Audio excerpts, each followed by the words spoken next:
los aspectos económicos actuales del país. Integrantes: Lismari Cáceres, Andrelis Herrera, Ariadne Miranda y Georgina Navarro.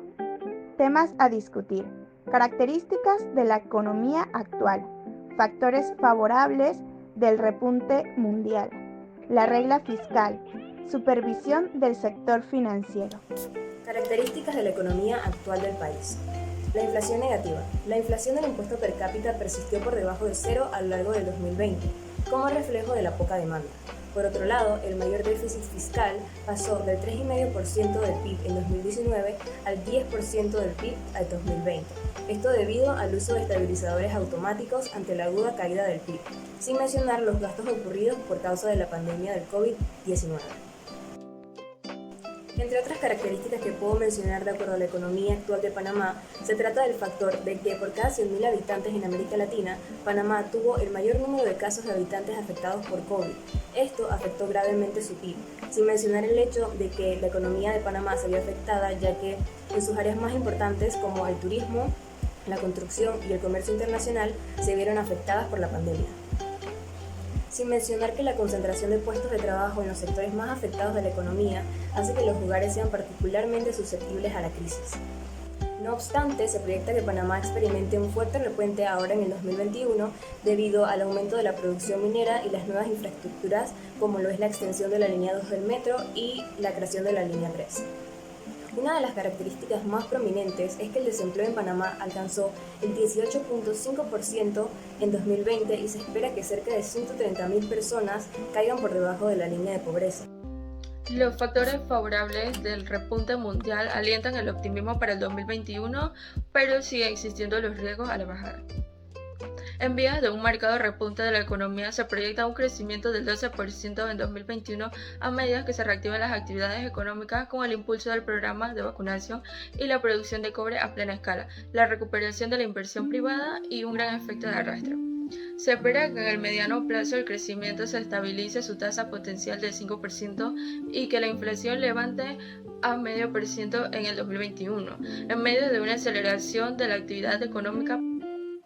Observa la regla fiscal garantizará la sostenibilidad de la deuda. El esfuerzo de consolidación fiscal post-pandemia debe acompañarse con una planeación fiscal fortalecida en el mediano plazo. La regla fiscal modificada incorpora el choque ocasionado por la pandemia al permitir la operación de estabilizadores automáticos y al mismo tiempo brinda la flexibilidad necesaria para reducir paulatinamente el gasto relativo a la emergencia por el COVID. Los factores cíclicos facilitarán la consolidación fiscal después de 2021, pero quizás se necesiten más mejoras en la administración tributaria y en la priorización del gasto. El marco fiscal del mediano plazo debe convertirse en una herramienta fundamental de la planeación para poder facilitar el cumplimiento de la regla fiscal y poder satisfacer las prioridades de las políticas públicas y establecidas por el gobierno. Sería conveniente una evaluación del potencial de recaudación y de la eficiencia del gasto. Es importante contar con las medidas para mejorar las administraciones tributarias y las aduaneras, así como la planeación y la elaboración del presupuesto del gasto público, también para aumentar la eficiencia del gasto público y volverlo a alinear con las necesidades sociales. Lo anterior con la finalidad de poder sostener el crecimiento ante la insuficiencia en la recaudación. Más aún sería conveniente llevar a cabo una revisión del gasto tributario de Panamá, en particular su complejo sistema de exenciones y tratos preferenciales que erosionan la base tributaria de manera continua. Una mayor supervisión del sector financiero y medidas adicionales aumentarán la resiliencia. Es necesario eliminar o restringir paulatinamente la moratoria a medida que vaya avanzando o vaya cediendo la pandemia. En cuanto a los créditos reestructurados por la moratoria, la solución que ha dado la Superintendencia de Bancos es crear una categoría especial llamada mención especial modificada, en donde entren todos estos créditos reestructurados por la moratoria. Esto con el objetivo de que el banco pueda tener un uso o un manejo diferente al riesgo que creen este tipo de préstamos.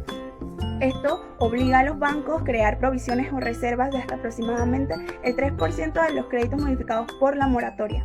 Dada esta situación, es conveniente crear o evaluar el riesgo crediticio de los bancos con el objetivo de saber la calidad de su cartera de préstamos y el estado de su capital.